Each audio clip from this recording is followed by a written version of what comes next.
on arrive au contrôle de ravitaillement, chaque coureur sait exactement où se trouve son ravitailleur. C'est ou bien au début, sur la gauche, ou bien à la fin, sur la droite. Mais il ne faut surtout pas manquer la musette, parce que si on manque la musette, c'est la fringale, et la fringale, c'est 20 minutes de retard à l'arrivée, parfois même 1 heure.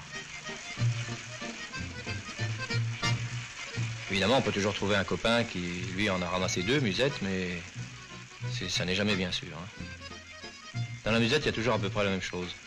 C'est une alimentation à base de fruits, de riz et de sucre.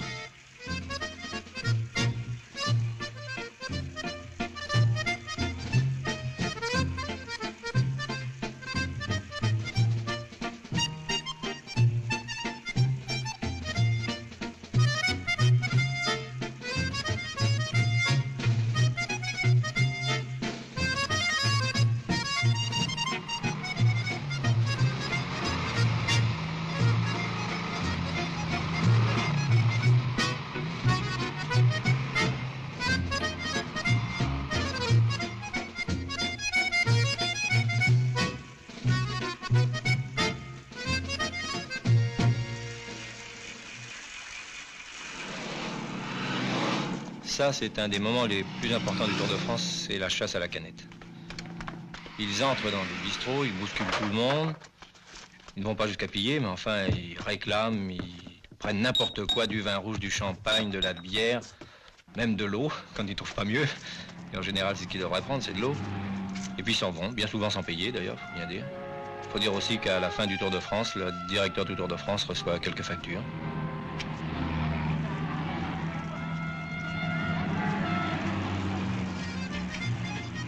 Parfois, ils perdent jusqu'à 2 et 3 minutes, alors il faut qu'ils chassent pendant 20 km pour revenir après. Mais ils ont une excuse, parce qu'ils transpirent tellement. On a calculé que dans une étape chaude du Tour de France, un coureur peut perdre jusqu'à 4 kilos, et à vrai dire, jusqu'à 4 litres de sueur. Alors il faut boire, il faut boire.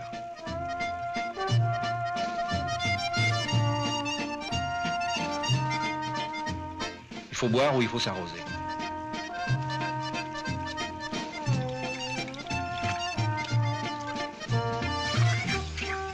S'arroser, c'est dangereux aussi. D'abord parce qu'on peut attraper froid.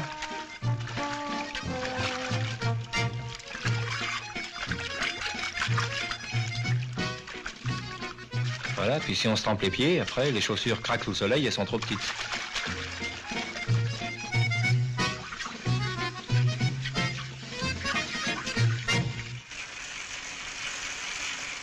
Ceux qui boivent le moins, en définitive, sont les champions. Il est vrai qu'ils ont de la chance parce que eux, ils ont droit à des boissons fraîches et des boissons sélectionnées par leurs porteurs d'eau.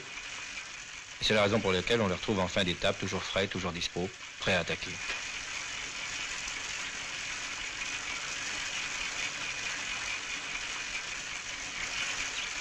Les fins d'étape dans le Tour de France, c'est quelque chose d'inimaginable. Même les coureurs sont surpris par les moyennes qu'ils font. Ça termine à 60 à l'heure. La dernière heure, c'est du 60 à l'heure.